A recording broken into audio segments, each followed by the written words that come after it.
Hey y'all, and welcome to the Hillbilly Chicken Ranch. I'm Susan, your hostess. This is Crocktober 2025, hosted by Jeni Gal. There will be a live giveaway November the 2nd at 3 p.m. Mountain Standard Time. There is a great lineup of content creators and an official playlist below. Thank you, Jeni, for including me in this year's Crocktober 2025 collaboration. I have a beautiful all-natural pork tenderloin, about 3 pounds, that we're going to use in our crock pot today for sweet and sour pork. There we go. Slow cooker recipe. The recipe comes from Slow Cooking Recipes. The recipe will be found on page 157 in this book. It is a simple recipe, and I will make it my own, as we are eating low carb and keto in our house. So I hope that you enjoy some of the switches that I make to make this a low carb meal. All right, I've got all my meat cubed up. I'm going to go ahead and add in my vegetables. And I pre-cut my bell peppers and had them in the freezer. So we're just going to sprinkle them over. And I may add some more onion to this. We like a little bit of onion. And if I can get this jar open, we're going to go ahead and we're going to add in our full jar of sweet and sour sauce.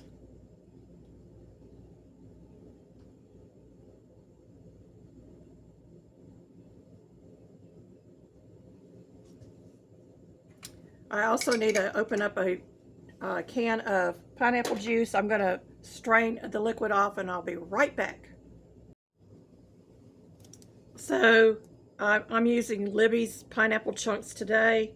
I try to look at the ingredients when I buy things. This has pineapple, pineapple juice, and citric acid. And I'm just going to sprinkle that over the top.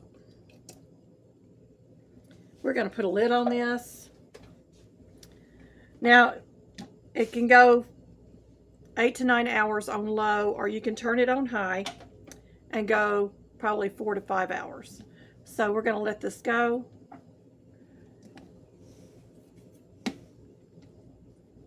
And we'll be back when it's finished.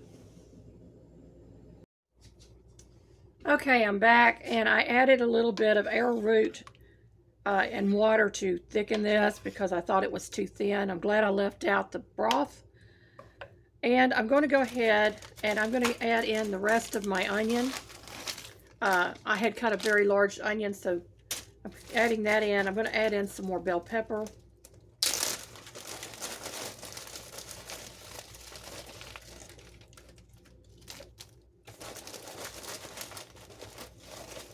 So I'm actually approximately doubling the amount of vegetables in this.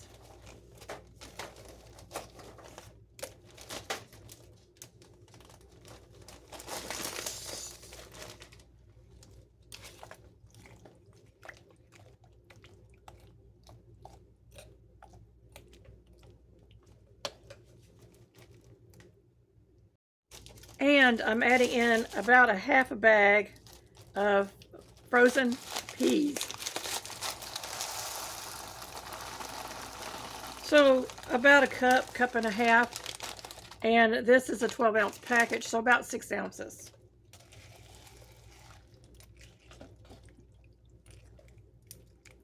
And to me, that looks much better than it did.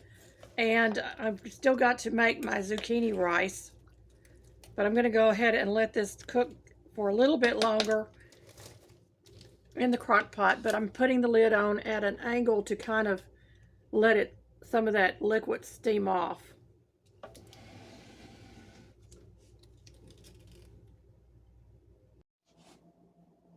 I've got some home canned chicken broth, and I've rinsed the label off, and I'm just checking the top to find where I need to open my jar. And I'm going to use about 1 cup of this, so half of the jar.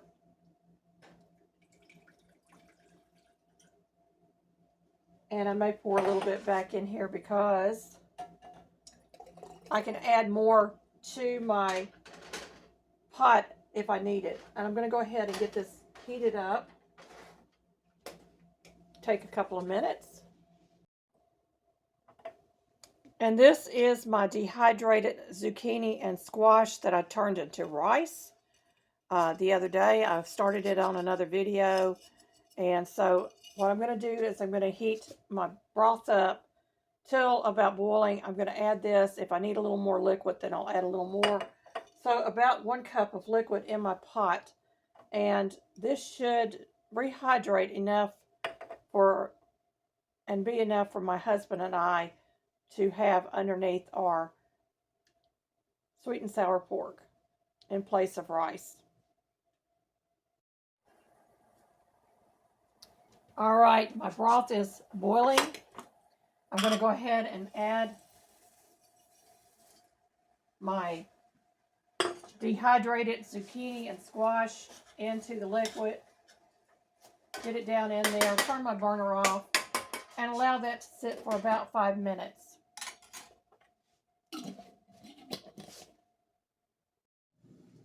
Let's take a look inside our crock pot. This looks absolutely delicious. The broth is still a little thinner than I would like, but I think it's going to be good over the zucchini rice. And by me adding more vegetables to this, it just makes it even more healthier for us. And the vegetables are low carb. And I've got nice pieces of pork in here. I added the peas for color and for texture and flavor. The pineapple added just the right amount of sweetness to the sweet and sour sauce. It is smelling so good. Y'all, I didn't add any extra salt to this either. That's perfectly okay if you decide to add salt and pepper to your rice or whatever you're planning on using. Our zucchini rice has been sitting for about 5 minutes. And that's what it's going to look like, folks. It's not quite dinner time, but I'm going to make us a little taste of this. So I'm just going to put a little bit of the rice in the bowl just to see how it tastes with the rest of the stuff.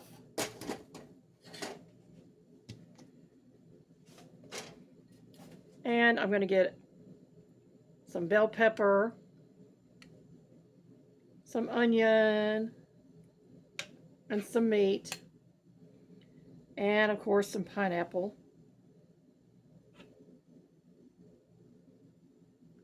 A little bit of broth over our rice.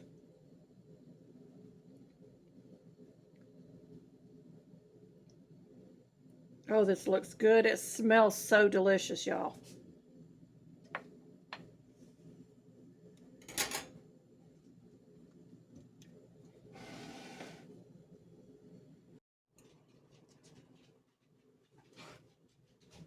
Y'all, it's going to be delicious.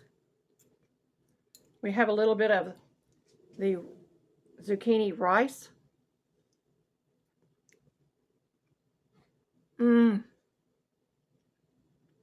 A great substitute.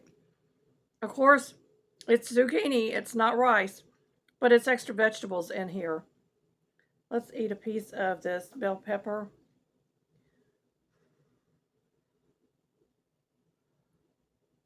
I'm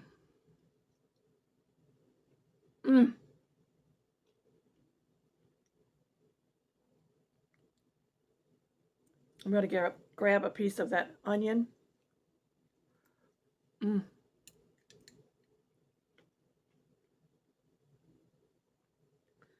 Some peas and a little bit of the meat.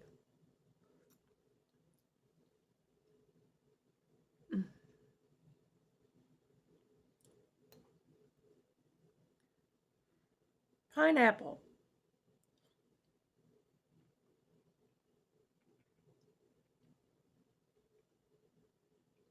Oh, it's so good.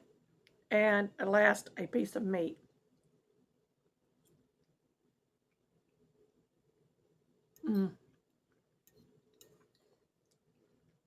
This is delicious, y'all. You need to try it for yourself. If you're not a zucchini fan, certainly use the rice.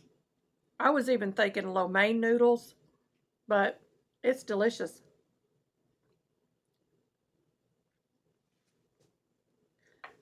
The only thing I'll do different next time is I will make sure I do more of an arrowroot slurry and put it into my crock pot after it's cooked, or pull some of the juice out, mix it into the slurry and put it back in there so it'll thicken. And I'll take the top off sooner so it'll thicken even more. But it is so good, y'all. Really a great recipe. I hope that you will try it. Let me know in comments what you think about this recipe. It is sweet and sour pork with dehydrated riced zucchini. Yum, yum. Here's some content I think you might like. Thank you for visiting our homestead. Don't forget to like, subscribe, comment, hype, and share to help our small channel grow. See you next time for more simple living, frugal tips, and farmyard fun.